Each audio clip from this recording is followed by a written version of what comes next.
Hello, my name is Gabby and welcome back to my channel, or if you're new here, then welcome to my channel. And in today's video, I am going to be talking about some retellings that I am excited to read. So retellings or reimaginings or just whatever you want to call them, I'm pretty sure they're the same thing, or at least just in my head they are, but they are some of my favorite things to read about. So I have 10 retellings to talk about here today, and these are all books that I own but just haven't read yet. I usually do like to keep these videos to 10 books, and I did find exactly 10 of them for this video. So maybe I ended up missing some somewhere, or maybe I was just unaware that some of the books on my shelves were retellings, but with that, let's just get going here. These are in alphabetical order. So first in this video, I have a Blazo Black by L.L. McKinney. So this follows our main character who is trained to fight monsters in a dark dream realm known as Wonderland. She balances this with her real life in Atlanta, where she has to deal with an overprotective mom, a waning GPA, and a best friend who is very high maintenance. And if that all wasn't enough, when her mentor ends up getting poisoned, she has to go deeper into Wonderland than she has ever gone before to find the antidote. So this is an Alice in Wonderland retelling. I haven't read too many of those. I think the only other one is Heartless by Marissa Meyer, which I love and adore that book, so hopefully the same thing happens to this one when I read it one day. This series is called The Nightmareverse, which everything about that title just makes me so intrigued and just so excited to see what hopefully dark and evil things that this book conjures up. I do typically enjoy Alice in Wonderland related content, and I have ever since I was a small child. It was always one of my favorites, so I do have a lot of faith here, and hopefully I don't regret putting my faith here when the time comes. So next I have A Court of Thorns and Roses by Sarah J. Maas. So this follows our main character who loves to hunt and faces off against this wolf for a deer, but by doing so she must take out the wolf first, and then this comes at a price. She is taken to a magical kingdom to stand trial for killing a fairy. She is closely guarded here, and when she finds out why, she begins to have feelings for her captor. She must then break an ancient curse or lose him forever. I do think it's a little weird that I am excited for this series, since previously on my channel I've expressed being nervous about this, since I do think that the chance I may hate this is very high. It's been about 4 to 5 years now since Throne of Glass failed me, and I've been wanting to give Sarah J. Maas another try for some reason. I just can't get that thought out of my head. I do think I am going to blame Bookstagram for making me want to read this series, because around the time that I bought this first book, I was just seeing so many gorgeous pictures of it. And I also just had no idea that this was a retelling for like the longest time. By the way, it's a Beauty and the Beast retelling, so although I do think there's a chance I may hate it, there's also a chance that my low expectations might make me love it, so I don't know, it's confusing. And although I do feel that way, I also do feel like if there is going to be a Sarah J. Maas series that I end up liking, it probably will be this series, since I do like retelling so much, and I also do like books with fae in them. But then again, I've also heard things about this series, about just like the characters and the romances, that make me feel like this series has like zero chance, so I don't know. I guess my overall thoughts on this are that I'm just more curious than anything to see what I think about this, and I guess that's what I'm mostly looking forward to. So next on this list I have Cinderella is Dead by Kalynn Bayron. So this is a Known Voices debut that takes place 200 years after Cinderella found her prince. However, now girls are required to attend this ball where men can select them as wives. Our main character decides to flee this ball, and she ends up being the last known descendant of Cinderella, and together these girls just like work together to try to overthrow the patriarchy. This kind of reminds me of Girls with Sharp Sticks by Suzanne Young, which I love that book, so I know if all else fails I'll at least like that side of this story, but I've also seen from like just some reviews that that is also just like most of the story, like it's a huge part. So that does give me a lot of confidence here. This one is kind of hard for me to talk about because all I really want from it is just like a fun read, and based on the plot I do think that that is highly possible, so I am very much looking forward to this when the time comes.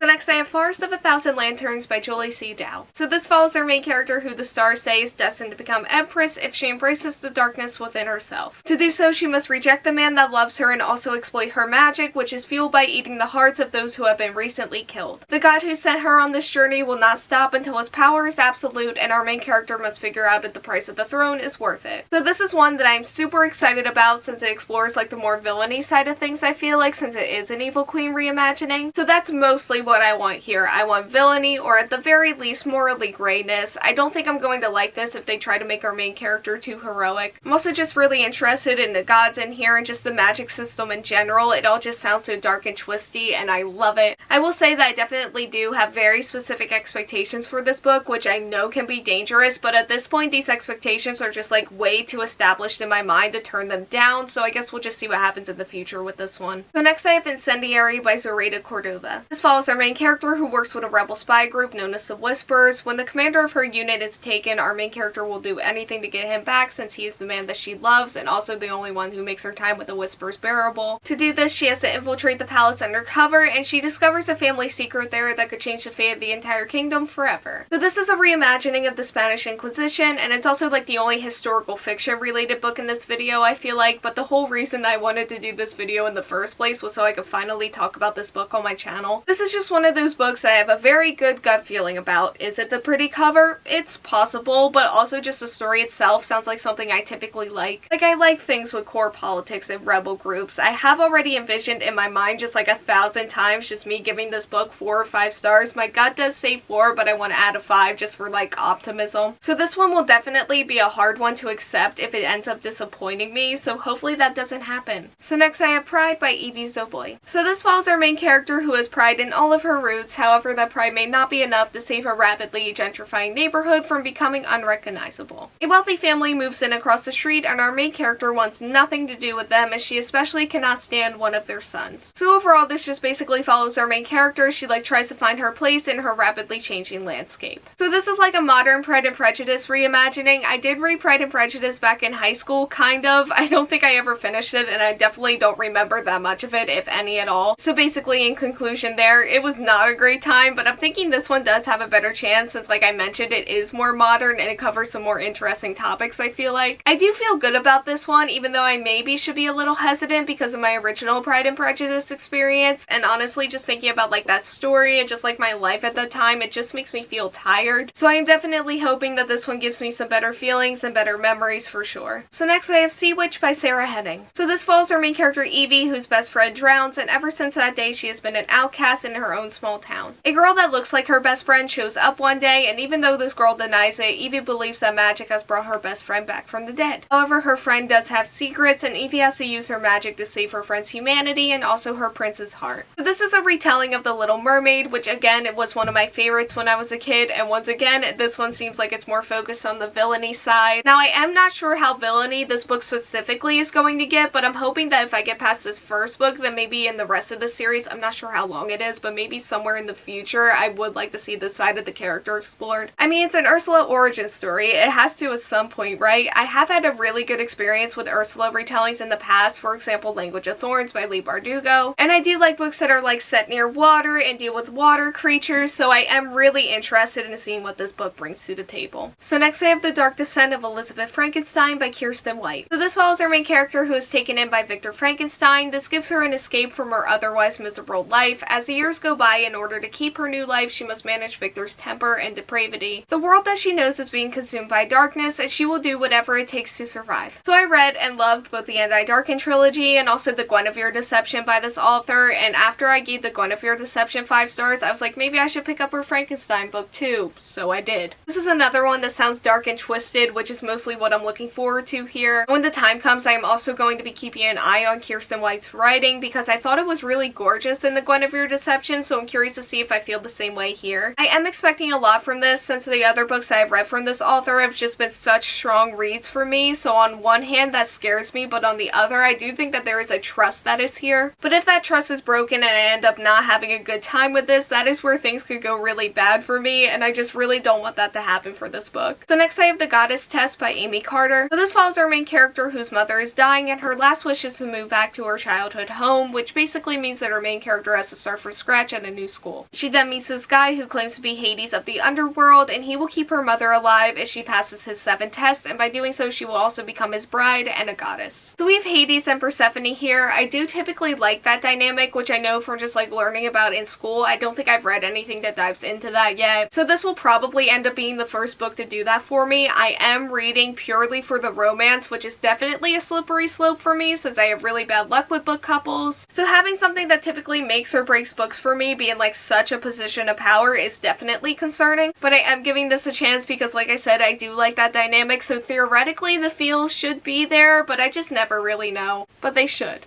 They definitely should. So finally on this list I have The Princess Will Save You by Sarah Henning. So this follows the daughter of a king who, when he mysteriously dies, she has to marry a stranger in order to stay in control of her family's crown. A neighboring kingdom kidnaps her true love, who is a stable boy, and our main character goes off to save him and her kingdom. So this is based on The Princess Bride, which I've never seen that movie, but I actually feel like that might work in my favor for this, since I've seen some displeasure in some reviews for people who love that movie with this book. Also, no, I had no idea that there was 2 Sarah Henning books in this video until I was taking notes for it. I was writing, or I guess in this case typing, the title and like the author for the book, and I was like, huh, that's a lot of Sarahs in this video, and then I realized that it was the same one. I'll probably end up reading Sea Witch first, since I do think that my chances of liking that one are higher than it is this one, and then maybe liking that one will end up making me more hyped for this one, but it could happen the other way around. I've had that happen to me before. I have seen some really great things that have been said about our main character here, so I'm looking forward to getting to know her. This is another one that's kind of hard for me to talk about before I actually read it, because I don't really have too many expectations, and kind of like Cinderella is Dead, I just want to have fun with this, and hopefully gel with Sarah Henning's writing style too. So before I outro this video, I do just want to do like a quick channel update in regards to my uploading schedule. I start my junior year of college on September 1st, and I just don't really see any way that I can maintain and keep up with my usual uploading schedule. I do have a video planned for this upcoming Monday, but after that I do think I am just going to go back to my old Wednesday, Sunday schedule. So basically I'm going to go from 3 uploads a week back down to 2, and I'm just going to go with that, and I imagine that's what I'm going to keep for a while, but we'll just see where life takes me and what I can handle and go from there. But anyway, that's all I have for this video. Thank you all so much for watching. Like, comment, subscribe, hit the bell, and answer the question that will be around here